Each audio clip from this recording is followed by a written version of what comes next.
the Spirit fullest control. I'm Mike Costello, and in the next few minutes, I'd like to talk to you about spiritual opportunity. I'm not going to talk to you at all about changing your religion, nor am I going to try to convince you to embrace my religious belief, but I'm going to talk in the next few minutes about spirituality and spiritual opportunity. Regardless of your faith tradition, regardless of the church you go to or don't go to, regardless of what it is you believe or don't believe, what we are talking about in this segment of the program, in this program, is spiritual understanding and spiritual opportunity. Every one of us have spiritual opportunities. And again, it doesn't require that you change your church or your belief system. It requires only that you acknowledge and understand the fact that you are a spiritual being. All of us, regardless of faith tradition, are spiritual beings. We are not human beings that happen to have a soul or a spirit, but we are spiritual beings that are in a physical circumstance or situation. The physical aspect of us is transient and changing. The spiritual aspect of us is eternal and eternally connected to the reality of the divine, which we call God. We are spiritual beings, so at the very core of us, there is an eternal spark of life that goes on, and it is that eternal spark of life that we want to connect with in this physical life so that the spiritual and the physical person can unite to allow us the dynamic life that God intended us to have. In New Thought metaphysical philosophy, we talk a lot about the practical aspects of spirituality, and in that teaching, we believe that spiritual truth is of value only as it can be practically applied, practiced, and brought into practical application in daily living. Because it doesn't do us any good to acknowledge our spiritual reality. It doesn't do us any good to connect ourselves with the presence and the power of God or accept that connectiveness if we're not able to deal with our lives in a positive way. The reality is that we are in a physical life and in a physical world, and this physical life and physical world are constantly changing.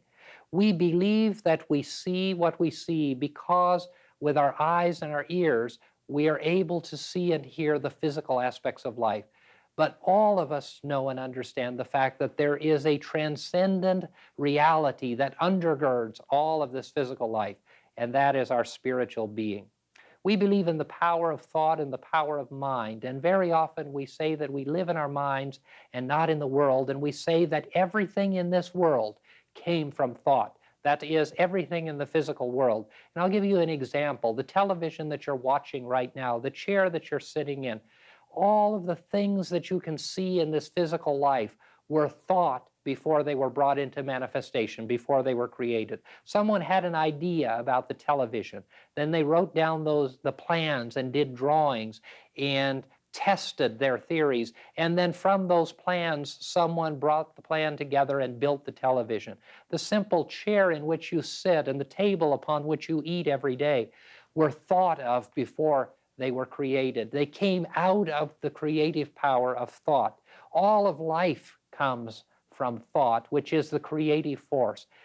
And if that is a reality, and we believe that it is, then we know that the creative power of mind brings into manifestation all things that are. Therefore, the way that you think determines the quality of your life.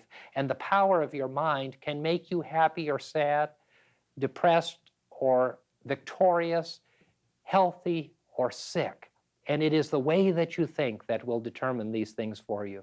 But this issue of spiritual opportunity, how do we center upon our spiritual opportunity, take advantage of our spiritual opportunity, and develop our spirituality so that it is able to give impetus and strength and dynamic direction to our external lives?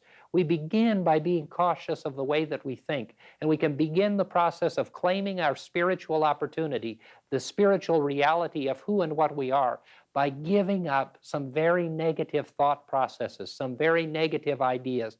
And three that I'd like to give you to give up or to be aware of that detach you from your spiritual nature are guilt, failure, and blame. Anytime you feel guilty, anytime you claim failure, and anytime you assign blame, You are detaching from your spiritual nature. And any time that we detach from our spiritual nature, we short circuit that tremendous flow of energy and knowledge and awareness that comes between us and the universe, between us and our Creator. In order to give up guilt and failure and blame, in order to center ourselves in the presence of our spiritual nature, we need to always center our thoughts and our thought process in the divine. In that process, we seek the guidance of God, of the infinite intelligence, of the divine aspect of life. In order to do that, one of the easiest ways is to use a quieted mind. And in our tradition, we use meditation. In your tradition, you may use prayer. If you're not a religious or even consider yourself a spiritual person, you might use simple tranquility, going apart, away from the difficulties, away from the challenges, away from the busyness, away from the concern, away from the thoughts of life, into a quiet place, into a quiet and receptive place. All of us know the wonderful feeling that we can have when we go to the mountains, leave the city and go into the pristine air, take a deep and wonderful breath, see the mountains and the flowers and the waters and the lakes, and how that makes us feel. We need to be able to do that in our minds, no matter where we are. And when we move into that mental state, when we move into the ability to do that, we connect with our spiritual nature and we grab hold of the spiritual opportunity that we have. And when we connect with this presence, then we open the channel to be guided and directed in dealing with all of the circumstances and situations of life. One of the important things to remember is that spiritual opportunity and spiritual development happen inside us. They are not something that happen outside of us. And some of us come from religious traditions where we're taught that the externals of religious faith are able to build and strengthen our spiritual nature. And that's certainly true. But the one thing we need to remember is that the externals that we have, the church and the hymns and the music and the sacraments and all of the other things, the Bible even, all of these things seek only to strengthen our inner transformation, our inner relationship with God, our inner understanding and connectiveness with the divine. So it's not the externals of life, it's not the externals of faith that are as important as the internals, because we transform ourselves, we change ourselves, we become spiritual in our true nature and claim our spiritual nature as we turn within and look at what resides within us. A great example that we have in nature is the caterpillar. Not much attractive about a caterpillar. Some people even think they're pretty ugly. And a caterpillar's life is not very dynamic. A caterpillar moves on the ground. A caterpillar's view is very limited and is only able, he or she or it is only able to see the immediate presence in front of it. But we all know what happens to caterpillars, and caterpillars move into cocoons and they become butterflies. And that's what our spiritual nature is about. The spiritual nature is that we may move and live and have our being like caterpillars, but in truth, our spiritual nature is like a butterfly. And if we can live with that spiritual nature, out picturing our life in the caterpillar form, we're able to expand our view of life and we're able to see things in a new and wonderful way. Transformation is a dynamic reality of life, and transformation can change your life from being sad to being glad, can change your life from being depressed to being centered to being poised, can change your life from confusion to harmony and balance. Transformation begins by understanding and realizing that you are a spiritual being and that you are having a physical experience, and that your spiritual reality is not dependent upon anything that you believe or anything that you do. It is a truth, it is a constant, and it is a reality. And if you are able to connect with your spiritual nature and grab hold of the spiritual opportunities that are yours for the taking, you can let go of the guilt and the failure and the blame. You are able to let go of the difficulties of life. You're able to be transformed in your physical life, and you are more able to deal with circumstance and situation. Transformation is something that we all need and we all want. We need to be transformed from believing the negative aspects of life and claiming the true and dynamic spiritual realities, which are always positive, always uplifting, always empowering. We'd like to pause at this point in the program and invite you to join with us in a prayer or a reflection. We believe in prayer as a centering force, and we'd like to invite you to pause with us at this point. Eternal and loving God, we give you great thanks for all of the opportunities that we have, but especially for the spiritual opportunities that we have to claim our divine heirship as your perfect children, coming to know in a very practical and useful way how we can allow our spiritual nature to guide and direct our physical nature for the outpicturing of a successful, positive, and empowered life. We know these things in the name of faith, in the name of hope, in the name of love. Amen. Those suggestions you made, Dr. Costello, toward greater spiritual growth through spiritual opportunity were so potent. And if we follow those, we would be able to grow exponentially spiritually. I think so many people have difficulty differentiating between spirituality and religion. Yes. And a lot of us think that if we're religious, that we're spiritual. Of course, we are spiritual, but we're better at claiming our spiritual nature. And I think we need to be reminded that spirituality is a deeper dimension than is religion. Yes, I know a lady who couldn't abide the churchianity, is the way she put it, but she was a very strong spiritual human being. But she couldn't abide the churches. She said the hypocrisy of the churches. She didn't have much latitude where she lived and in the South. So if we will just look within, as you said, we can see our direction, because God is within us, and God gives us direction by way of that aspect within us. And so if we do that, then we do then live from the spiritual aspect of our own beinghood. One of the things that you said that's just tremendously important, and I don't want people to miss it, is that the presence is within us. Yes. And we so often think, in the West especially, of God as being out there, up there, somewhere. And certainly God is out there and up there, but God, most importantly, or the presence and the power, is within us. And it is that residence of the divine within us that empowers us and strengthens us. And that's what needs to be nurtured. And this external God is the same God, but so often having a personal relationship with an external God, we come to believe, or someone tells us that we need to do something, or we need to live in a certain way in order to appease or to create this relationship, when in fact the relationship with God is established and true from the foundations of our being, and that never changes. Exactly. And when we're born, our soul is as if it were an adult status, and the baby is the body is the baby. But from the soul level, we're always whole, complete, and at one with God. And we just have to bring our conscious aspect of being into that modality so that we know that we are. And I know for years I kept thinking I was supposed to write a book called Look Within. Well, it was quite a long time before I realized that those were my inner teachers admonishing me to look within. And I think that is such a wonderful lesson for everyone, and those who listen might look within to find truth, to find reasons for being, to find reasons for everything that happens, and therefore to find deeper spiritual growth. And the guidance and direction that we need to deal with life. And I think it's really important that our spiritual life empower our physical life. Yes. It's not enough to simply be pious. All of us are called into life. And so we have to be able to deal with life. And you know, and I know, we all have come across people who are so immersed in their spirituality that they're not able to be effective in the life process. And after all, we've been called into this life cycle for a purpose. And our purpose is to be a part of life and to interact with others and learn the lessons that we have agreed and been guided to come to learn in this life experience.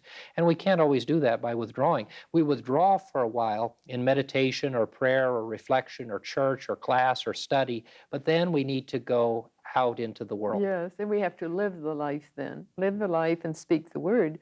But we're able to do that when we are able to look within first. And it's such a wonderful process.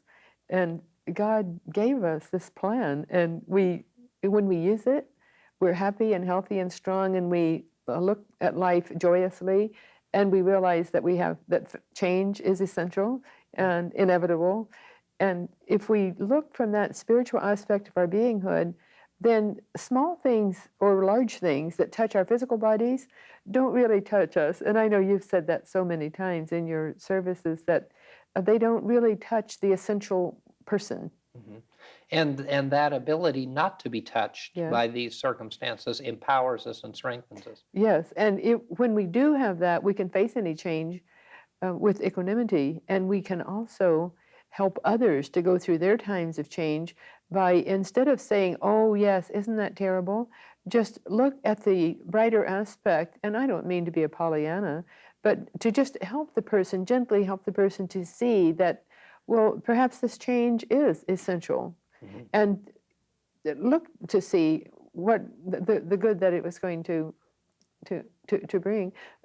Seek the good and praise it. Yes, yes. Look for the good and praise it, and Yes. it's tremendously important, and be able to demonstrate that good to others. Yes. Because as we're able to demonstrate that good to others, and we're able to allow our spiritual nature to shine forth, then we're able to draw people to want the same thing. And it's not something that is taught; Mhm. it's something that is drawn out of each individual person. And I think that's very, very important. You know, we never invite people to come to the church, or we never invite people to come to any service with the idea that we have something unique, because all that we do is, as does any church or religious organization, or good organization of any kind, is draw the good out of people themselves, because everyone has the nature, the spiritual nature within them. And it's not as though we have to get something that we don't already have. Yes, and if people would just accept that and accept their own greatness and their own goodness, and that they are, in fact, co-creators with eternal God, and it's just such a wonderful feeling when people come to that, when any individual comes to that term, because then they know from within themselves truth, and they know God more fully. They know their relationship with God. And as you said so well, it doesn't, the church isn't important. One church will lift one person, and another church will lift another, and that's a wonderful thing. But whatever the spiritual nutriment they receive from any outside force will just help to bolster what is within them already. And today we see such a wonderful marriage of Eastern and Western philosophy and religion. And of course, many traditionalists kind of bemoan this because they're unhappy and they want to preserve the Western philosophy. But in fact, we need to understand very much the benefit of all traditions. And certainly Eastern philosophy and religion has brought to us a wonderful ability to center ourselves in our spiritual nature, far better than we do in the West.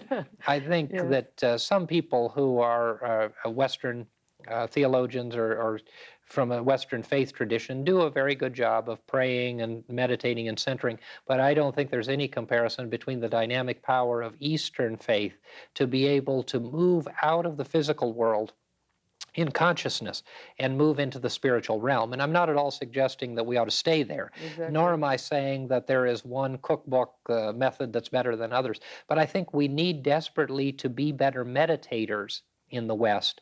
And we spend a lot of time, we spent a couple thousand years becoming good prayers. And certainly we could do a whole segment on prayer and the power of prayer. But the power of meditation, which is simply listening to God, as we often say, and not telling him, not asking him, not dialoguing with him or her, and simply being in the presence and the power of God. To just learn to simply be. And you know, one thing the Eastern teachers bring is they don't criticize any religion. They're totally open to all religions of the world. They're just strong in their own right. And if we could remember that in the West and follow suit, it would be wonderful. To name a few, the Dalai Lama and Paramahansa Yogananda both brought wonderful, from their respective countries, wonderful aspects of truth. And it just fits in with Christianity. And it fits in with any other religion. I say Christianity because that's what we are, but it fits in with any religion. I think in the West, as you alluded to earlier, we aren't that forgiving and that embracing and that loving, all loving. And because of that, I think we pass up a lot of the spiritual opportunity, Yes. where the spiritual opportunity doesn't judge, it doesn't blame, it is tolerant, and it is at peace. And I think when we're at peace, we are able to allow life and allow others to do what they need to do, what they need to do at that point in time.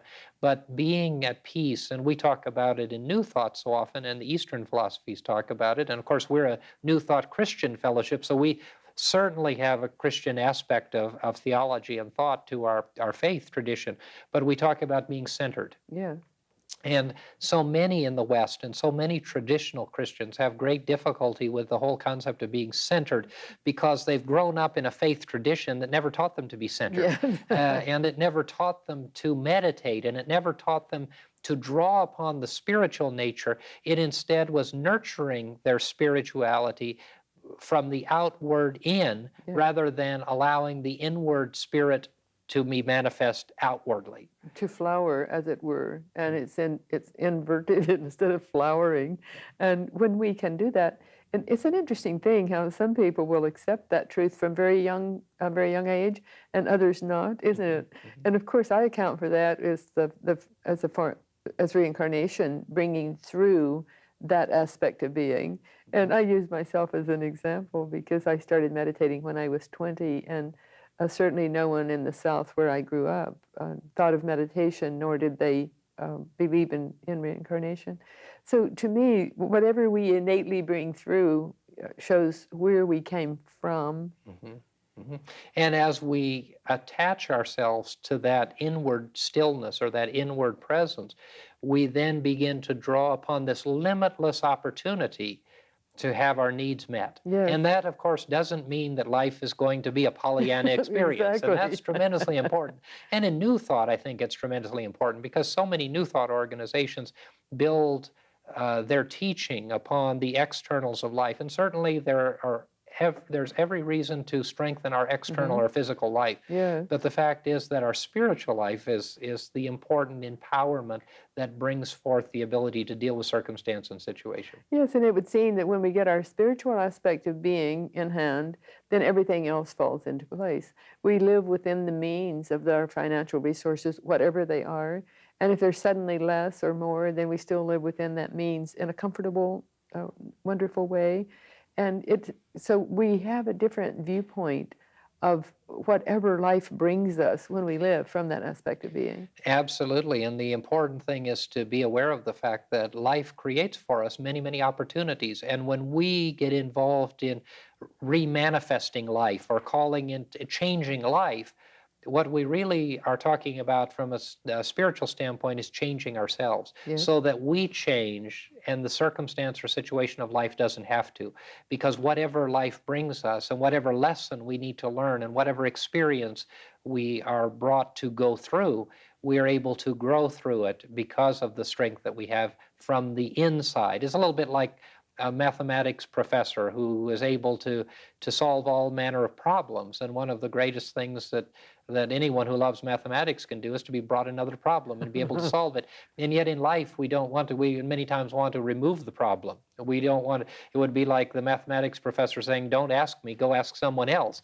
When in fact, what we need to be is more like that mathematician who says, my goodness, it took me a week or 2 or 3 or 5 to solve this problem, and I'm so excited, now where's the next one?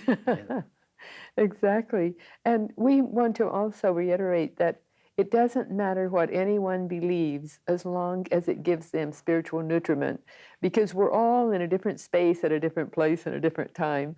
And what one person needs for their own spiritual growth and to accept spiritual opportunity is probably not what the next person needs or even wants. So we respect, therefore, everyone's viewpoint and everyone's needs. And someone, for example, I personally think meditation is one of the greatest aids towards spiritual growth. But there might be people at a point in their life where that's not what they need at that time. And one of the things that I mentioned in the talk earlier was the fact that for even people who don't like the idea of spirituality or a spiritual life, go off where there's a quiet place. Yes. And it doesn't have to be a mountaintop. I mean, it can be a quiet place in the home, a comfortable chair, a book that allows you to center yourself. And so it doesn't have to be anything religious or Yes, spiritual at all exactly. in order to draw upon that spiritual resource. Because after all, we're not talking about something that a few of us get. We're talking about something that all of us have. And that's important too. No one has to be religious and no one has to acknowledge spiritual reality. But what we do invite people to do is to draw upon these resources and name them whatever one would like, and do whatever an individual would like to do to bring themselves to that centering place of peace. That's the important aspect, that every listener, I hope, would listen to what you just said, and then go within themselves and see what they're seeing and see what they need and see what makes them happy and comfortable and at one, at peacefulness. And when they're peaceful, then they're at one with Creator God. And that would be the answer, wouldn't it? It would, absolutely. And at-one-ment, or atonement, as Yes. we know in the West, but at-one-ment with God is, after all, what taking advantage of our spiritual opportunity is. It's essentially all the things you've just been saying during this last half hour, isn't it? It is, that at-one-ment and the importance of being at one with the presence and the power of God. And Dr. Freelander and I have been sharing with you concepts and ideas of confident living and ways in which you can draw upon your spiritual nature. We hope that you found this information useful. We look forward to seeing you next time. This is my soul, giving the spirit fullest control. Confident living rights every wrong.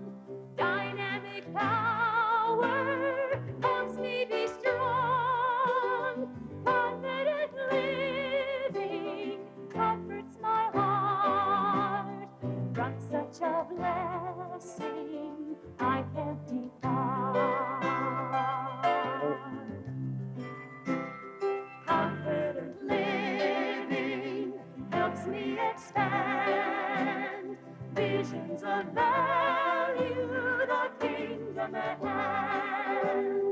Confident living, talent to win, gift of the Spirit moves from within.